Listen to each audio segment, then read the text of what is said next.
Hey, it's the Reckless Retiree here, and I'm going to get you caught up on a project that I've been working on for a while, but I haven't been videotaping. But the first thing I'm going to do is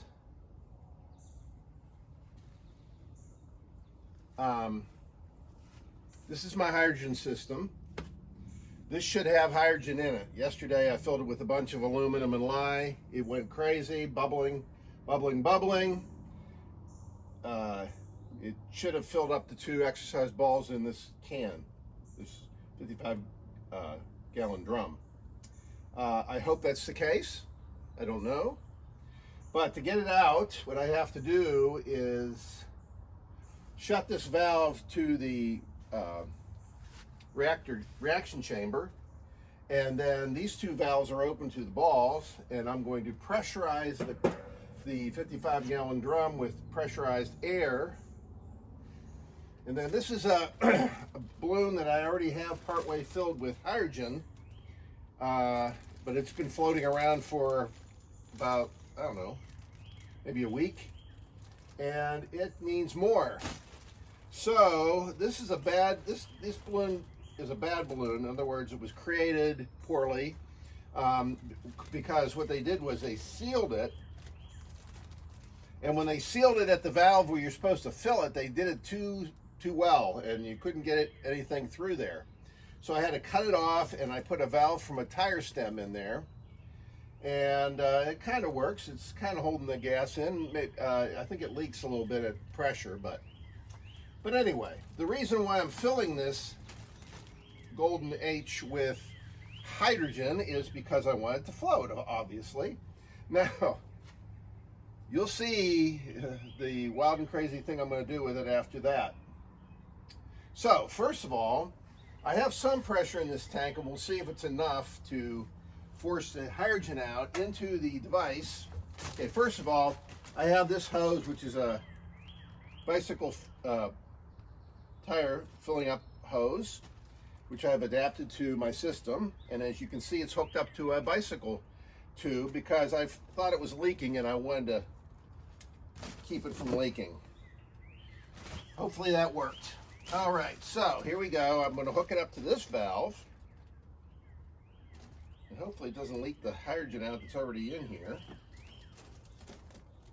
I'm going to shut this valve here so it can't go backwards. I'm going to fill up this, I'm going to put compressed air in here, and hopefully that will make the gas come out here. And if it does, you'll see this fill with more gas and start to float. You hear it kind of popping and cracking.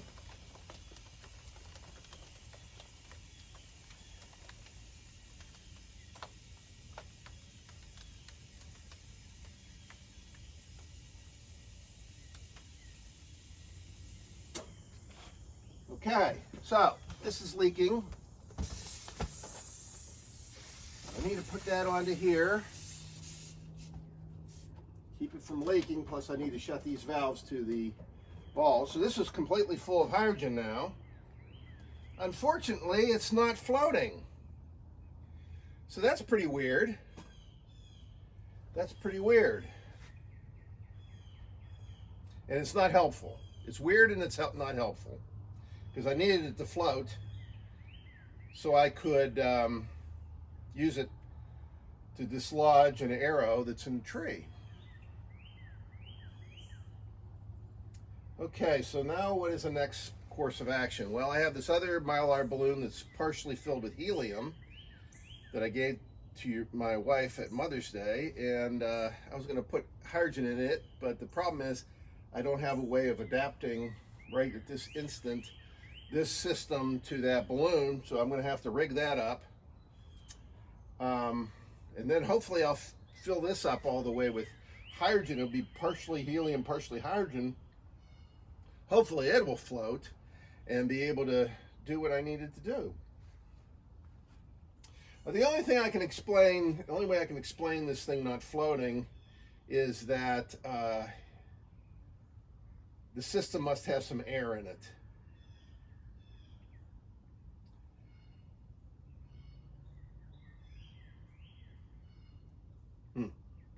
it's a great mystery to me, because that's tightly filled and it's not floating. I mean, it is floating, kind of.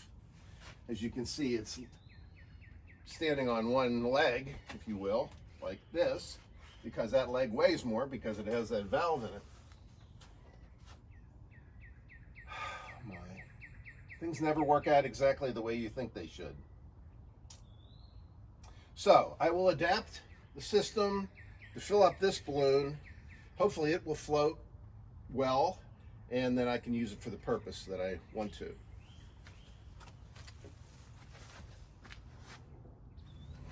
Okay, I got what I needed, and that is this adapted valve from an old helium tank. And the reason I don't have it hooked up right now is because it leaks. So I am going to, hopefully without too much trouble,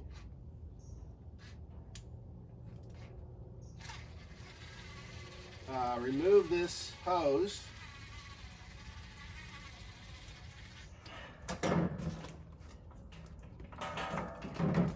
and put this hose in its place. Okay, now tighten the snot out of it.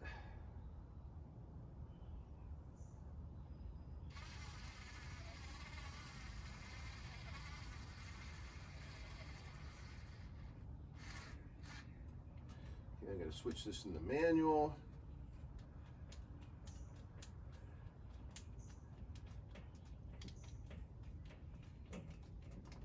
Why is that? Okay, so that's nice and tight. So in the next step, so now I got to find the valve on this balloon, which is right here, and hopefully I will add some more pressure to this configuration, otherwise known as a 55-gallon drum with 2 exercise balls that both contain hydrogen. And I'm pressurizing it with whatever pressure I have here. Try to force the hydrogen out through this opening here, and then it will fill up this balloon, hopefully, which will float. Which reminds me, if I'm really optimistic that it will float, I should tie a string to it so it doesn't float away. It's especially bad because I'm outside. You know what that means. Unlimited space for balloon and wind. And possibility it will blow into a power line. You should never let a Mylar balloon free outside for that reason. And I never do it intentionally. All right, so I got another string, right? I mean, the remainder of the string, I suppose I should say, here. And it's all wadded up and tangled up because, you know, they just do that. All by their lonesome. They tangle themselves up. It's really I think it's a law of physics that has been not adequately embraced and proven, but I think it is. I guess you could call it a theory, my theory, but I think everybody would agree. You take anything, extension cord, a string, a rope, whatever, and you coil it up nice and neatly and you put it away, and then when you get it back out, more often than not, it's all tangled up. All right, so I got a string on this now. It will not float away now. Okay, so what I have to do is put this valve, force this valve into the valve of this Mylar balloon.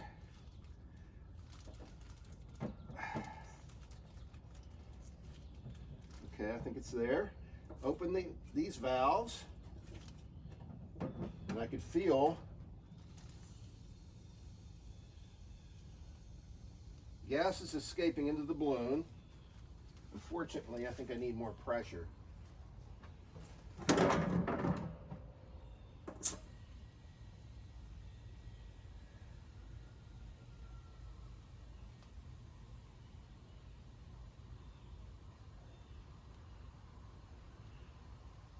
I may have to go to the air compressor, which is in the garage, and fill the tank with more pressurized air so that I can force this gas out.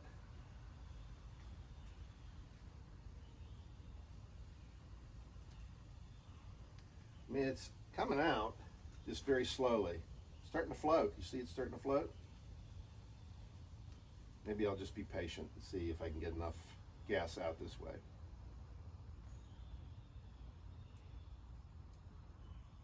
Okay, I'm out of pressure.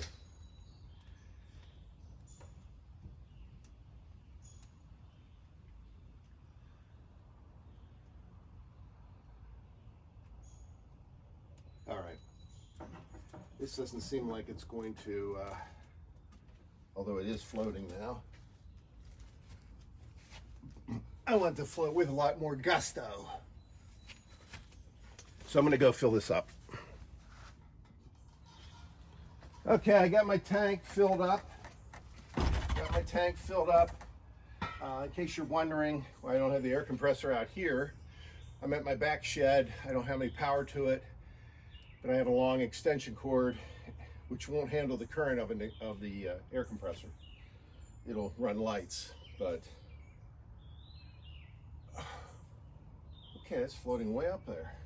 Okay, so now I have 80 pounds of pressure in here. And I have a gauge right here, which you probably can't see very well, but I take that up to about 5 or 6 PSI. That's all this barrel will handle. You don't want to fill up a 55-gallon drum to higher pressure than that because it could explode. And of course, you know, if you're standing next to it, it might not be good. So I'm blowing up a few things next to me, so I should know. If you haven't seen that, you can check out my other videos under The Reckless Retiree. Okay, that's 4. And I'll do it at 5. Okay, I'm gonna bring this balloon back down. Okay, now I will feed in the valve, the male part into the female part to fill the female with the material that will cause it to float. Okay, I think is that it? Does it really act like it's in there? Get away, mosquito. Well, I'll try turning on the gas and then see if it'll go in there.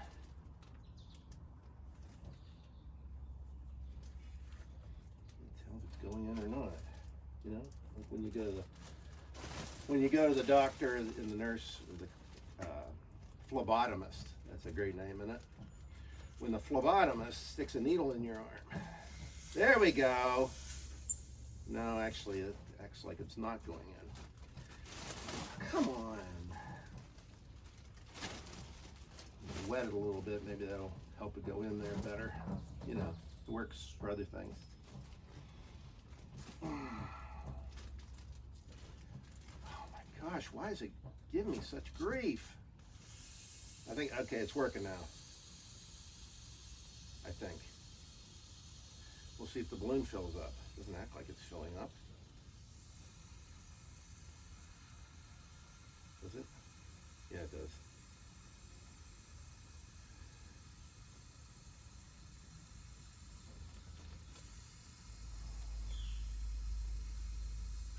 I'm losing some of it.